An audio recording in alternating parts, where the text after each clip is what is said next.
여러분, 우리 사회가 평안할 날이 별로 없어요. 사실은 형제자매님들은 그리스도 안에 계셔서 평안을 유지할 수 있으셨을 것 같은데, 우리가 사는 세상이 격동기에 처해 있다 이렇게 생각이 듭니다. 여러 가지 이유가 있는데 왜 이렇게 우리 사회가 어려운지, 사실은 사람들이 가지고 있는 욕망 때문에 좀 어렵지 않나 이런 생각을 갖게 됩니다. 사람의 욕망이 많은 갈등을 낳고 문제를 낳습니다. 그런데 욕망과 필요를 구분하기가 쉽지 않죠. 우리는 식욕이 있잖아요. 식욕, 음식에 대한 욕망이 있고, 그러면 음식이라고 하는 것은 필요한 것이잖아요. 이런 것들 여러 가지 생각해 보면 어디까지가 필요이고 어디부터가 욕망인가, 이런 부분을 구분하기가 쉽지 않습니다. 또는 이 욕망의 문제를 인류가 겪고 있기 때문에 인류 역사 가운데에서 이것을 제어하려는 시도들이 있었어요. 한편으로는 모든 욕망을 제거하려고 하는 시도가 있었습니다. 여러 종교에서 또는 철학적으로 욕망을 제어하려고 하는 시도들을 해왔습니다. 또 한편으로는 욕망 추구를 정당화하려는 시도가 있었습니다. 그것은 인류를 발전시켜 왔던 동력이다, 이렇게 생각하기도 하는 것입니다. 오늘은 십계명 제 마지막 시간입니다. 십계명 강의 마지막 시간으로 10번째 계명, 제10계명 내 이웃의 집을 탐내지 말라라고 하는 10번째 계명을 출애굽기 20장 17절과 신명기 5장 21절에 있는 이 계명을 함께 상고하기를 원합니다. 바로 이 욕망에 관한 문제입니다. 탐욕의 죄에 대해서 먼저 생각해 보길 원하는데, 탐욕은 모든 죄악의 출발점이라고 하는 사실을 우리는 염두에 둬야 될 것입니다. 최초의 타락 사건은 에덴 동산에서 있었습니다. 창세기 3장에서 인류의 최초의 타락 사건이 어떻게 일어나는가를 설명해 주고 있는데, 그것은 바로 욕망과 관련이 있습니다. 곧 탐욕과 관련이 있습니다. 선악을 알게 하는 나무의 실과 이 문제를 사탄이 사람에게 제기를 하게 되고, 너희가 그것을 먹게 됐을 때 하나님과 같이 될 수 있다라고 하는 얘기를 했습니다. 하와가 그 얘기를 듣고 나니 그 열매가 달라 보인 거죠. 우리 마음에 따라서 사물이 다르게 보인다는 거 아십니까? 맞습니까? 우리 마음에 따라서 사물이 달라 보여요. 시원한 냉수 한 잔이 땀을 펄펄 흘리고 갈증이 정말 턱에까지 차 있는 사람에게는 정말 시원한, 한 모금이라도 마셔봤으면 하는 그런 시원한 물이지만, 추위에 덜덜 떨고 따뜻한 아랫목이 그리운 사람에게 시원한 냉수는 가까이 하기에는 너무 두려운 것이죠. 똑같은 것이지만 우리 마음에 따라서 달라 보이잖아요. 선악을 알게 하는 나무의 실과가 매일 보던 것이었습니다. 에덴 동산 중앙에 있었고 늘 잘 볼 수 있는 위치에 있었음에도 불구하고 한 번도 그런 마음을 그렇게 그것이 보인 적이 없었어요. 그런데 내가 정말 하나님이 될 수 있어 라고 하는 마음을 먹는 순간에 그 선악을 알게 한 나무 실과가 달라 보였다는 사실입니다. 그 사건 이후로 인류는 어떻게 살고 있습니까? 행복하게 잘 살고 있습니까? 그렇지 않죠. 그 이후로 많은 죄악이 발생하게 됩니다. 그리고 우리가 이 세상을 살기 어렵게 느끼는 많은 이유가 죄로 말미암았다는 사실을 우리는 너무나 잘 알고 있습니다. 통제할 수 없는 욕망이 우리 속에 생기게 됐을 때 많은 어려움이 발생하는 것입니다. 그래서 이 10번째 계명에서 말씀하고 있는 이 말씀은 바로 그 인류의 근원적 문제, 모든 죄악의 근원의 문제를 말씀하고 있다라고 하는 것입니다. 그런데 페미니스트를 비롯한 이런 분들은 이 말씀을 가지고 계속 시비를 걸어요. 내 이웃의 집을 탐내지 말라 이렇게 말하고, 이어서 아내에 대해서 얘기하고, 남종에 대해서 얘기하고 여종에 대해서 얘기한다. 그래서 이것은 남성 본위의 사회에서 여자를 소유물로 생각하는 그런 사상의 근원이 있다, 잘못됐다, 이렇게 주장하는 분들이 있어요. 여러분, 이 부분에 대해서 어떻게 생각하십니까? 심지어는 남성 본위 사회에서 하나님을 아버지라고 표현한 것이다, 그래서 하나님을 어머니라고 바꿔야 된다, 이렇게 주장하는 분들도 있다는 것입니다. 우리가 어떻게 이 부분에 대해서 답변할 수 있습니까? 실제 성경이 기록된 시대에는 여자를 소유물로 생각하던 시대였습니다. 아주 고대잖아요. 아주 고대 사회입니다. 그때는 여자는 소유에 불과했다고 여겼습니다. 그 시대에 이 성경이 기록됐어요. 그럼에도 불구하고 성경은 창세기에서 아담의 반쪽이 여자라는 사실을 말씀하고, 아담이 그 하나님께서 창조하신 자기 배필을 바라보게 됐을 때 내 뼈 중에 뼈요 살 중에 살이라고 고백을 하고 있는 것을 기록하고 있는 것입니다. 바로 그러한 시대, 여자를 소유물로 생각했던 그 시대에 성경은 여자가 소유물이 아니라는 사실을 그 면면히 말씀하고 있다는 것입니다. 물론 그들이 수용할 수 있는 수준에서, 그들이 이해할 수 있는 수준에서 말씀하고 있는 것이죠. 그래서 그들은 당연히 여자는 소유물이라고 생각하고 있는 그 사람들에게 신명기에서는 내 이웃의 아내를 탐내지 말라라고 먼저 말하고 그 다음에 소유를 말하고 있잖아요. 그래서 성경은 남녀 차별을 하는 그런 말씀이 아니라고 하는 것입니다.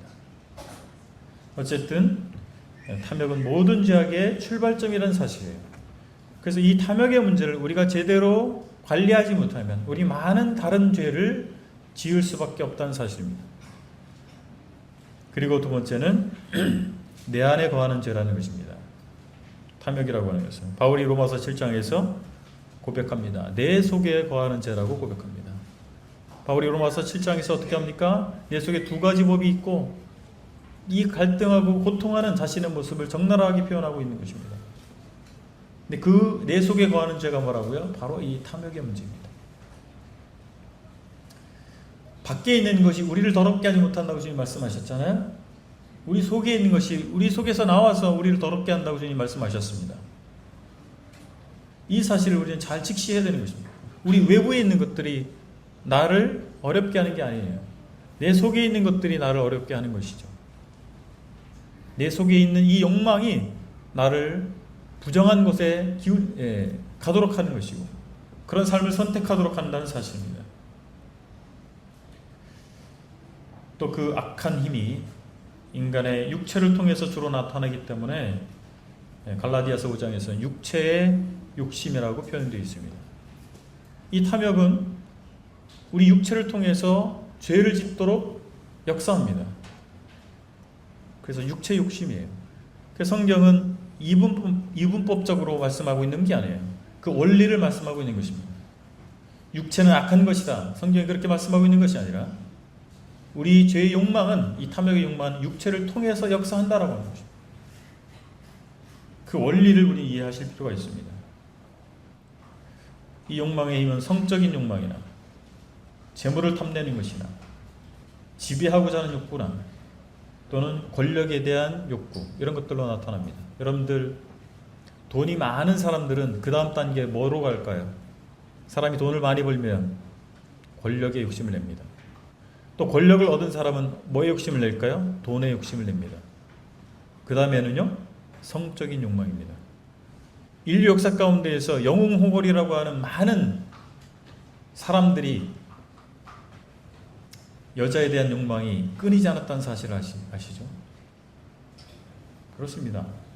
이 세상을 지배했던 사람들이 대부분 남자들이었기 때문에 그들이 여자를 탐하게 됐어요.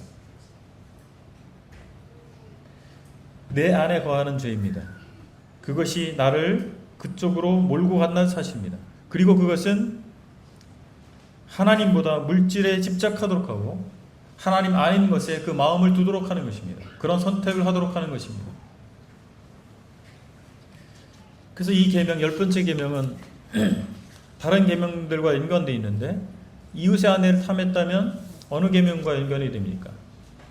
간음하지 말라. 7번째 계명과 연관이 됩니다. 그리고 이웃의 물건을 소유를 탐했다라고 하면 바로 8번째 계명 도둑질하지 말라라고 하는 계명과 연관이 되는 것입니다. 이 탐욕의 문제는 많은 인간이 범죄할 수 있는 여러 가지 요소들과 연관되어 있다는 사실을 우리 반드시 알아야 되고, 그것이 우리 속에 있다는 사실을 염두에 둬야 될 것입니다. 그렇다면 우리가 필요와 탐욕을 어떻게 구분할 수 있을까? 이 부분을 생각해 보시죠. 먼저 우리가 생각해 보는 것은 분별 기준입니다. 하나님의 만드신 원칙에 맞는가라고 합니다. 여러분, 이교적인 금욕, 다른 종교, 타종교, 기독교 신앙이 아닌 타종교에서 말하는 금욕은 어떤 것입니까? 모든 것을 버려라라고 합니다. 모든 것을 하지 말라고 얘기하는 것입니다. 음식도 웬만하면 먹지 말라는 거예요. 결혼도 하지 말라는 거죠. 성적인 것도 추구하지 말라는 것이죠. 옷도 웬만하면 입지 말라는 거죠. 여러분, 이것이 기독교적 경건과 같은 것이라고 보십니까? 하나님께서 천지 만물을 아름답게 창조하시고 인간에게 누리도록 하신 거예요. 이것이 다른 종교와 기독교의 관점의 큰 차이입니다. 꽃향기를 맡으라고 주신 거잖아요. 꽃의 아름다움을 보고 기쁨을 누리도록 하신 거예요. 맛있는 음식을 먹도록 하신 거예요. 먹고 그것을 음미하도록 하신 거예요.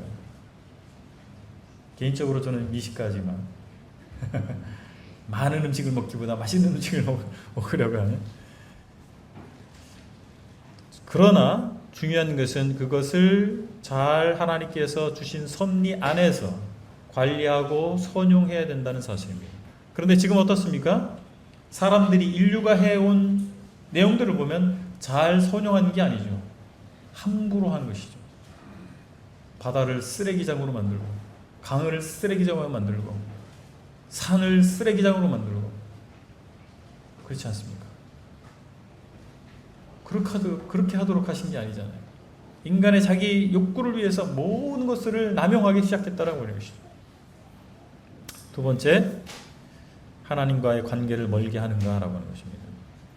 먹는 것이, 입는 것이, 기타 등등 우리가 필요라고 생각하는, 할 수도 있는 그런 것들이 나와 하나님 사이의 관계를 멀게 하느냐라고 하는 것입니다. 건강하기 위해서 좋은 음식 먹어야 되죠. 그리고 좋은 운동을 해야 되고, 나이가 들면 어떻게 됩니까? 여기저기 고장이 나기 시작하네요.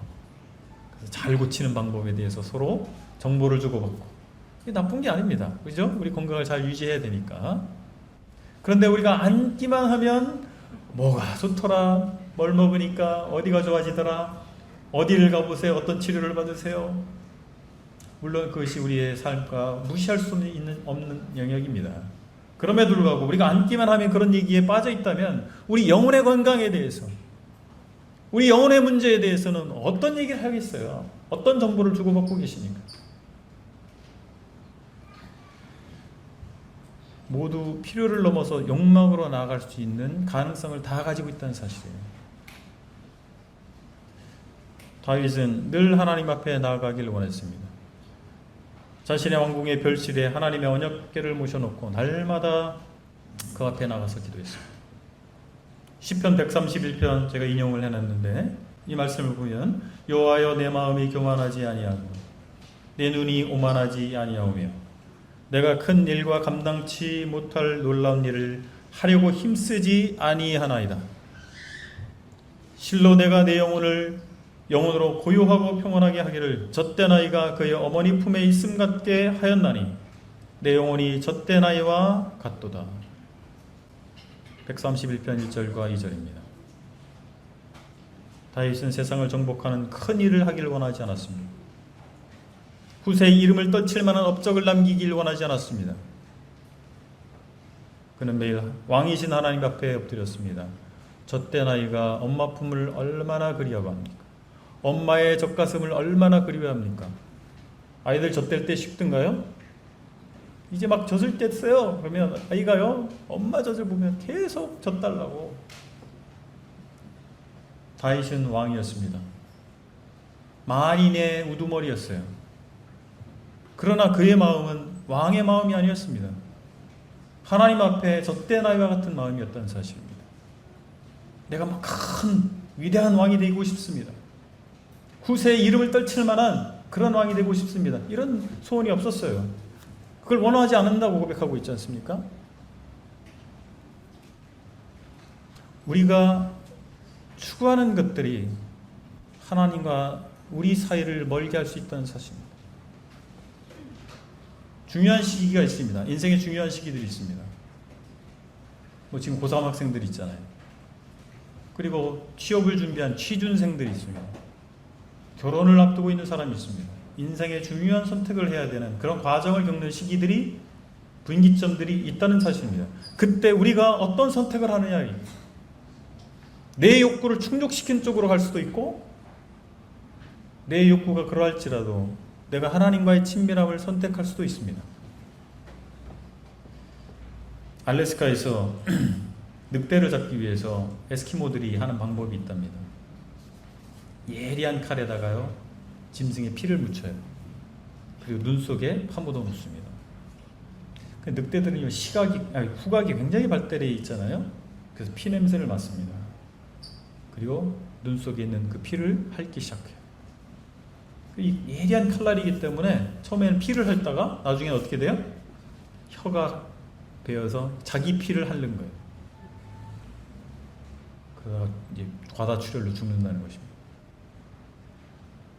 여러분, 우리가 조금씩 우리의 필요를 위해서 나아갈 때 처음엔 몰라요. 우리가 그것이 하나님으로부터 멀어지고 있다는 사실을. 그런데 어느 순간 하나님 없는 삶을 살고 있을 수도 있다는 사실입니다. 세 번째 분별 기준은 그것이 남용되고 있는가라고 하는 것입니다. 그것이 남용되고 있지 않은가. 바울은 빌립보서 4장 12절로 13절에서 바로 이 문제에 대해서 고백합니다. 나는 비천에 처할 줄도 알고 풍부에 처할 줄도 알아. 모든 일 곧 배부름과 배고픔과 풍부와 궁핍에도 처할 줄 아는 일체의 비결을 배웠노라. 일체의 비결을 배웠다.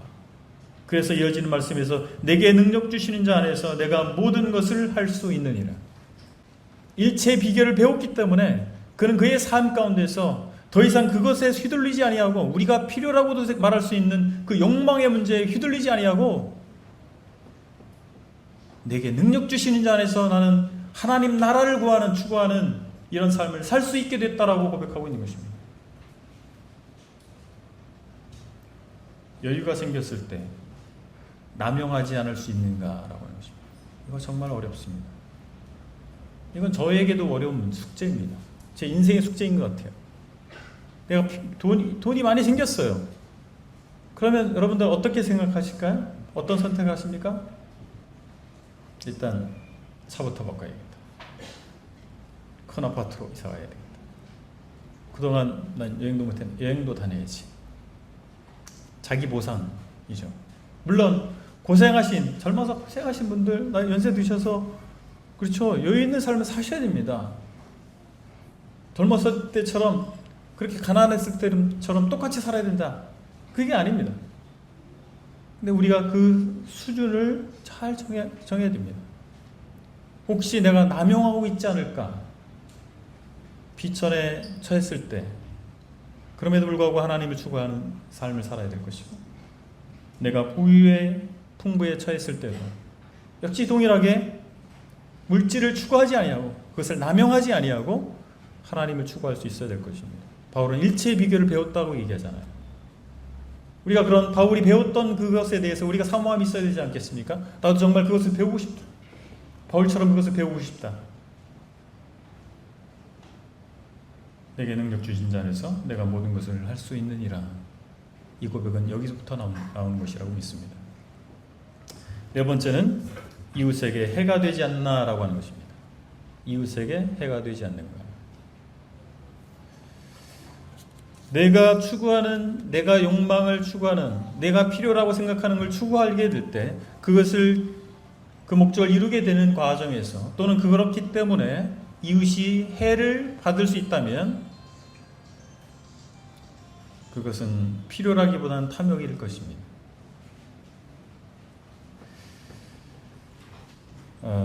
우리가 이 개신교의 건전한 신앙은요, 사유재산을 인정합니다.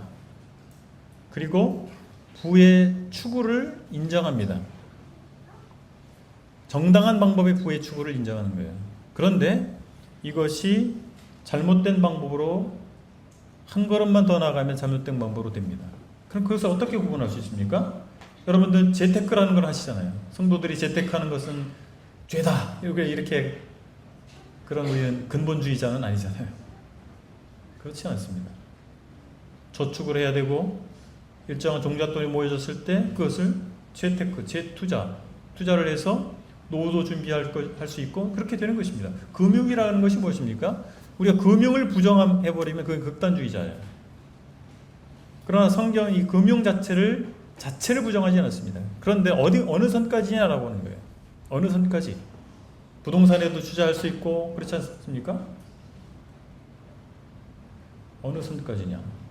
그것이 시장을 교란시킨다면 부동산이든 뭐 어떤 것이 됐든 간에 그 시장을 교란시키는 행위들이 있잖아요. 한 사람이 수십 채의 집을 가지고 있어요. 그거는 투자입니까? 아니면 시장을 교란시키는 것입니까? 교란시키는 거죠. 집 없는 사람들이 얼마나 많아요. 그래서 수십 채를 집을 갖고 있고 그것을 막 배팅을 하게 되면 어떻게 되는 거예요? 집값이 막 올라가는 거죠. 거품이라는 것이죠. 거품을 유발하는 거예요. 내 유익을 위해서 거품을 유발하는 거죠.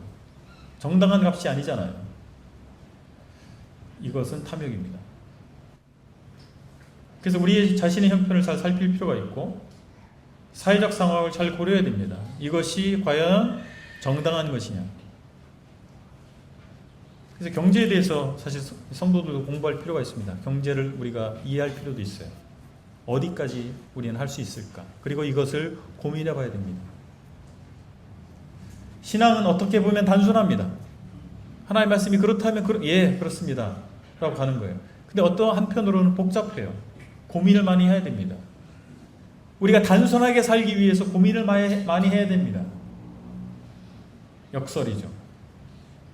우리가 하나님 앞에서 단순하게 살기 위해서 오늘 고민을 많이 해야 됩니다. 하나님 말씀 앞에 이해하기 위해서 고민을 많이 해야 된다는 거예요. 왜냐하면 하나님께서 그런 것들을 방금 말씀드린 이 경제 문제까지 구체적으로 세부적으로 우리 상황에 맞게 말씀하고 있지 않기 때문입니다.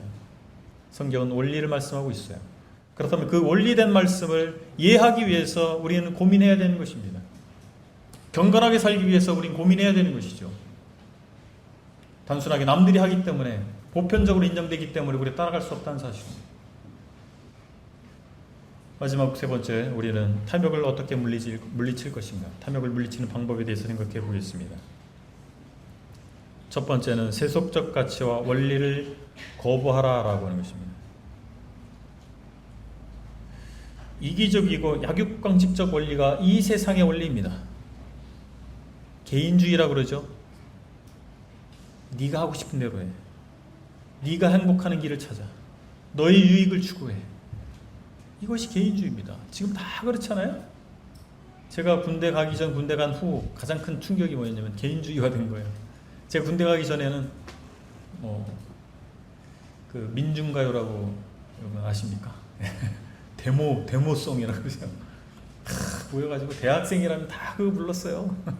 모여가지고 그리고 우리라고 하는 게 굉장히 강했습니다. 밥 먹으러 갈 때 다 몰려다니고 그런 문화였어요. 대학 문화가.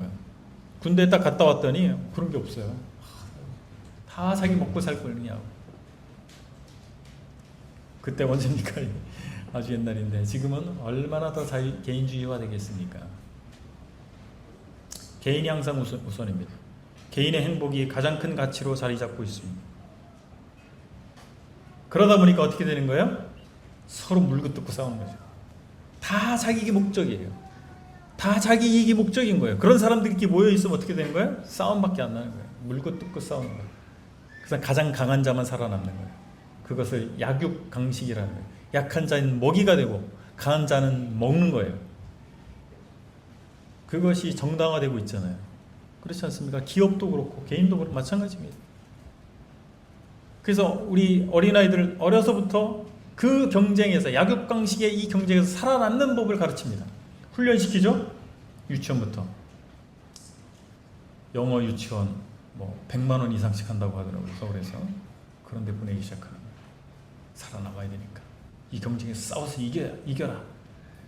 초등학교, 중학교, 고등학교 계속 그걸 가르치죠? 그런 아이들이 대학을 가고 거기서도 마찬가지입니다. 그 아이들이 사회를 나와요. 그럼 어떤 사람들이 돼요? 물고 뜯고 싸우는 거예요. 기회만 있으면. 밟고 올라가야 되니까. 사회진화론이라는 그 얘기가 있습니다. 사회진화론. 찰스 다윈이 종의 기원을 쓰면서 생물학적 진화론이 나왔죠. 그것을 국가와 사회에 적용시킨 게 사회진화론입니다. 그들의 주장은 무엇이냐면 인간의 욕망을 체제의 원동력으로 삼고 있는 거예요. 적자생존, 약육강식. 그래서 결국에는 사회가 발전해 왔다. 인류 역사는 그렇게 해서 발전해 온 것이다. 서방의 제국주의가 전 세계를 식민지화할 때 이것을 정당화시켰습니다. 강한 자가 먹는 게 당연한 거예요. 우수한 문명이 열등한 문명을 지배해야 돼요. 또 다른 우수한 문명이 나타나면 그가 또 지배하고, 그래서 인류 문명은 그렇게 해서 자연스럽게 발전할 수 있다고 주장하는 거예요. 그러니까 이제 피해자 이제 식민 지배를 받던 사람들도 그걸 받아들였어요. 그래서 우리가 강해져야지. 그것이 이 세상의 원리입니다. 여러분, 우리도 그 원리를 따라가야 할까요? 우린 정말 그렇게 따라가는 삶을 사는 것이 맞습니까? 성경은 정반대를 얘기하고 있잖아요.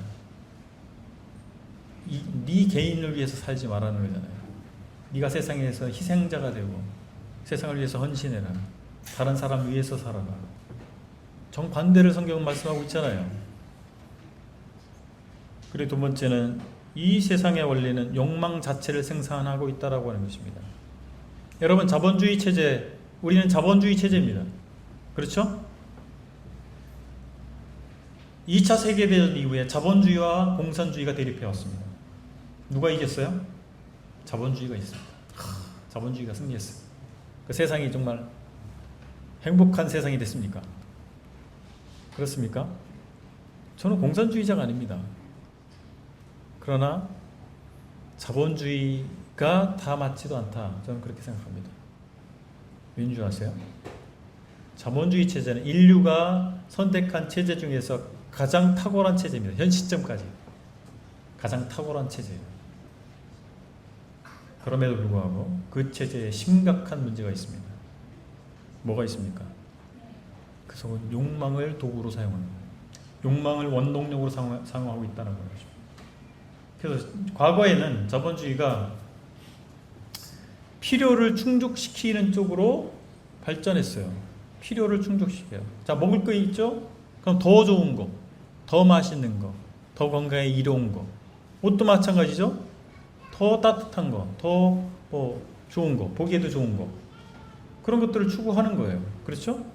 그런 사람이 돈을 벌게 돼 있는 거죠. 그래서 돈을 벌기 위해서는 더 좋은 것을 자꾸 만들어내는 것이죠. 긍정적인 측면이 분명히 있는 것입니다. 시장 경제가 돌아가니까. 그런데 지금은 어떻게 돼 가고 있어요? 필요를 충족시키는 게 아니라 필요를 만들어냅니다. 욕망을 만들어냅니다. 저도 제가 기업에서 그런 일을 했거든요. 그러면요, 사람들에게 그게 필요하다는 사실을 각인시켜주는 거예요. 실제 사람이 필요하지 않아요. 근데 자꾸 그것이 필요하다라고 알려주는 거예요. 필요한 것처럼 인식시켜주는 것입니다. 지금 기업에 계신 분들 그런 일 하고 계시죠?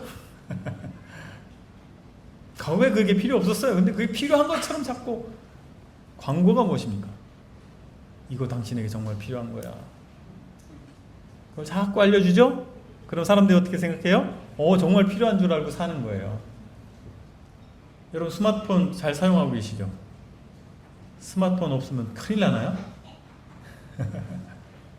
욕망을 생산해내는 것입니다. 여러분, 우리가 살고 있는 이 세상에서 흘러가는 이 메커니즘이 있다는 사실이에요. 그것을 이해하시고 우리가 그것을 단순하게 그냥 맹목적으로 추정해서는 안 된다는 사실입니다. 거부할 것을 거부할 수 있어야 되는 것이죠. 성경적 두 번째 우리가 탐욕을 물리칠 방법은 성경적 가치를 추구해야 된다는 사실입니다. 성경적 가치. 여러분 무소유라고 하는 책을 아세요? 무소유. 법정 스님도 아시죠? 법정 스님. 훌륭한 분이에요. 베스트셀러 작가이시고 우리가 크리스찬이지만 무소유라는 책을 한번 읽어볼 만도 합니다. 그러나 이 무소유 가르침의 한계가 반드시 있다는 사실을 염두에 둬야 될 것입니다. 이게 불교적 가르침이거든요. 이 무소유라고 하는 것이. 자, 어떤 문제가 있냐면 이 무소유 가르침에 어떤 문제가 있냐면 우리 인간의 욕망을 끊거나 없앨 수 있는 것으로 여기는 것에 문제가 있습니다. 내가 마음을 비우면 이 욕망이 사라질 수 있을 것처럼 전제하는 거예요. 그럴 수 없습니다. 인간의 욕망은 제어의 대상이 될 수 없어요. 바울이 있을 시대에 불교의 이런 무소유 사상과 비슷한 사상이 있었습니다. 스토아 철학입니다. 스토아. 성경에는 우리가 스토이고라고 번역되어 있죠. 스토이고. 스토아 철학. 스토아 철학은 금욕주의자들입니다. 그래서 골로새서 2장 21절에 붙잡지도 말고 맛보지도 말고 만지도 말라라고 하는 그들의 주장이 있습니다. 그러나 바울은 이 부분에 대해서 어떻게 말하고 있느냐면 골로새서 2장 23절에 이렇게 말씀합니다. 이런 것들은 자의적 숭배와 겸손과 몸을 괴롭게 하는 데는 지혜 있는 모양이나 오직 육체에 따르는 것을 금하는 데는 조금도 유익이 없느니라. 그러니까 뭔가 하지 마라, 버려라 이렇게 하는 것을 통해서 우리 육체에 따르는 것을 금할 수 없다라고 하는 거예요. 그게 문제라고 하는 것입니다. 우리의 본질적으로 우리는 죄인이기 때문에 그럴 수 없다는 거예요. 그럼에도 불구하고 이 불교적 가르침에 인기가 있는 이유는 무엇입니까? 그것은 우리 사회가 이 세상의 사람들이 무소유라는 책을 소유하길 원하고 법정이라고 하는 이름을 소비하고 있기 때문입니다. 다분히 경제적인 이유인 거예요. 그러면 왜 무소유라는 책을 소유하길 원하고 법정이라고 이름을 소비하고 있을까요? 사람들은요 이중적이에요. 이 세상의 것들을 다 끌어모으고 이 세상의 욕망을 다 누리고 싶어요. 현대인들이 그렇게 살고 있잖아요. 그들이 무소유라는 책을 찾아서 읽고 법정을 입에 오르내리는 그 사람들이 정말 그렇게 무소유의 삶을 삽니까? 그렇지 않습니다. 많은 것들을 추구하고 살아요. 자신의 욕망에 충실한 부르주아적인 삶을 살고 있다는 사실. 근데 마음은 공허해요. 내가 좋은 차를 타고 좋은 집에 살고 돈을 쓰고 귀금속으로 치장하고 명품백을 메고 다니지만 마음이 공허한 거예요. 그게 싫은 게 아니에요. 그런데 이 공허함을 채울 수가 없어요. 그러니까 그런 것을 소비하는 거예요. 그 책을 읽고 그런 이야기를 메시지를 듣고 바로 이것이 무소유의 가르침의 한계라고 하는 것입니다. 그러면 어떻게 해야 됩니까? 경건한 욕망을 가져야 됩니다. 인간의 마음이 빈 그릇과도 같습니다. 비운다고 해결되는 것이 아니에요. 비울수록 그 공허감은 깊이 인간의 마음 가운데 느껴지게 되어 있습니다. 뭔가는 채워야 되는 것이죠. 인간의 마음을 무엇으로 채워야 될까요? 가장 크신 분, 우주보다 크신 분, 하나님으로 채워야 됩니다. 하나님 아니고는 채울 수 없어요. 무엇을 마실까? 무엇을 먹을까? 무엇을 입을까? 염려하지 말라고 말씀하십니다. 더 큰 것 하나님의 나라와 그의 의를 구하라고 주님 말씀하시는 것입니다. 누가복음 12장 21절에서 어리석은 부자에 대한 얘기가 나옵니다. 이 부자가요, 농사를 졌는데 대박이 난 거예요. 요즘 말로 대박이 났어. 그러니까 창고가 작은 거예요. 창고를 하나 더 져가지고 이 곡식을 창고에 재워놓고, 야, 내 이제 몇 년은 먹고 살 건 내가 생겼다. 그렇죠? 이 부자가 근데 뭘 몰랐던 거예요. 오늘 하나님께서 그 생명을 취해가면 이 창고에 쌓은 몇 년치 식량이 누구 것이 되겠느냐라고 하는 거예요. 그러면서 뭐라고 평가합니까? 자기를 위하여 재물을 쌓아두고 하나님께 대하여 부여하지 못한 자가 이와 같으니라. 뭐에 부여하지 못한 거예요? 하나님에 대해서 부여하지 못하는 것이죠. 그게 어리석은 것이죠. 이 가르침이 무엇입니까? 하나님께 부하도록 삶의 방식을 바꾸라는 것입니다. 자꾸 이 세상의 것들을 통해서 내가 부유해지려고 추구했을 때 그 모든 것이 수포로 들어갈 날이 온다는 사실입니다. 그래서 무엇을 추구하라는 거예요? 하나님 나라를 추구하라는 것이고 하나님께 대하여 부유하는 방법으로 삶의 방식을 바꾸라는 것입니다. 보물을 어디에 쌓아두라는 거예요? 하늘에. 마태복음 6장 20절에서 말씀합니다. 오직 너희를 위하여 보물을 하늘에 쌓아두라. 누구를 위하여요? 우리를 위해서. 보물을 하늘에 쌓아두는 게 우리가 하나님 위해서 뭐 하는 것처럼 착각한다는 사실이에요. 아닙니다. 주님께서 누구를 위해서 말씀하신 거예요? 너희를 위하여 보물을 하늘에 쌓아두라. 거기는 좀이나 동록이 해하지 못하며 도둑이 구멍을 뚫지도 못하고 도둑질도 못하느니라. 경건한 욕망을 가질 때에만 우리 마음은 채워줄 수 있어요. 그래서 비움으로 해결되는 문제가 아닙니다. 채워야 됩니다. 무엇으로? 경건한 욕망으로 채우는 것입니다. 하나님의 나라를 위해서 추구하는 삶을 살 때 세상 욕망이 들어올 틈이 없는 것이죠. 비우면 비울수록 세상 욕망이 더 들어오는 것이죠. 마지막으로 나누는 삶을 사는 것입니다. 구약 성경에서 하나님의 백성 이스라엘 공동체가 탐심을 멀리하고 모든 사람이 더불어 살기 위하여 사랑을 베풀 것을 말씀해주고 있습니다. 추수할 때 가난한 사람이나 고아나 나그네를 위해서 싹싹싹 다 걷어들이지 말라는 거예요. 뭐라고 말씀합니까? 신명기 24장 19절에 보니까 내가 밭에서 곡식을 벨 때 그 한 뭇을 밭에 잃어버렸거든 다시 가서 가져오지 말고 나그네와 고아와 과부를 위하여 남겨두라. 레위기 19장에서는 곡식을 거둘 때 너는 밭 모퉁이까지 다 거두지 말고 내 떨어진 이삭도 줍지 말며 내 포도원의 열매를 다 따지 말며 그러고 뭐라고 말씀하냐면 가난한 사람과 고리민을 위하여 버려두라. 한 올이라도 아깝잖아요. 내가 얼마나 고생해서 농사를 졌는데 싹싹 다 거두지 말라는 거예요. 남겨두라는 것입니다. 누구를 위해서? 가난한 자를 위해서. 이것이 성경의 가르침이에요. 나누는 삶을 살라고 하는 것입니다. 배고픈 사람을 돌아봐야 되는 것입니다. 사회적 약자를 돌아볼 수 있어야 되는 것입니다. 이것이 그리스도의 마음이죠. 이것이 주님의 마음이잖아요. 나만 잘 먹고 잘 살면 돼 이런 생각을 하면 안 되죠. 바로 이것이 적극적으로 이 계명을 실천하는 방법이에요. 오늘 교훈을 정리하면 우리가 탐욕의 죄가 모든 죄의 근원에 있다라고 하는 것을 확인해야 됩니다. 그리고 세속적 가치를 우리가 거부할 수 있어야 될 것이고 성경적 가치를 추구해야 될 것입니다. 무엇을 위해서 사시겠습니까? 나는 이제 기회가 없어. 혹시 그런 생각 갖고 계십니까?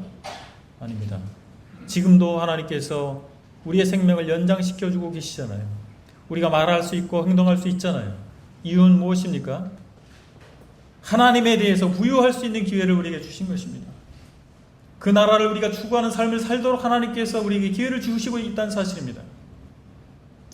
젊은 분들은 앞으로 살 날이 훨씬 많으세요. 그럼 무엇을 위해서 여러분의 삶을 투자하시겠습니까? 하나님의 나라를 위해서 사셔야 되지 않습니까? 우리 10계명을 마치면서 우리가 생각해 봐야 됩니다. 나의 인생, 예수 그리스도의 핏값을 주고 사냄받은 나의 인생, 나의 새로운 삶을 어디에 투자할 것인가? 무엇을 위해서 살 것인가? 라고 하는 것입니다. 이 세상에서 유명해지고 잘되고 부자되고 그러기 위해서 하나님을 끌어다 사용하지 않게 되기를 바랍니다. 참으로 하나님을 위해서 젖된 아이가 엄마 품에 있듯이 다윗이 그것을 소원했잖아요. 내가 위대한 일을 이루기를 원하는 것이 아니라 정말 젖된 아이처럼 하나님의 자녀입니다. 하나님을 왕으로 모시는 사람에 불과합니다. 우리 이런 고백을 하는 그런 삶을 선택하는 저와 여러분들이 되기를 바랍니다. 기도하시겠습니다. 아버지 하나님, 저희들에게 이 십계명을 통해서 하나님 나라 백성이 어떤 삶을 살 것인가, 살아야 하는가를 알려주셔서 감사합니다. 아버지 하나님, 하나님을 저희의 왕으로 모시고 하나님께서 분부하신 계명을 따라 저희가 삶을 사는 저희가 되기를 원합니다. 아버지 하나님, 잠시 잠깐 우리는 이 세상의 낙을 위해서 저희가 살지 않게 하시고 오직 하나님의 나라를 위해서 저희를 구원하신, 저희를 위해서 자신의 생명을 내어주신 우리 주 예수 그리스도를 따르는 삶을 저희가 살 수 있기를 원합니다. 아버지 하나님, 하나님께서 저희에게 주신 이런 삶의 기회들을 소용하는 저희가 될 수 있도록 축복해 주시옵소서. 우리 주 예수 그리스도 이름으로 감사하며 기도했습니다. 아멘.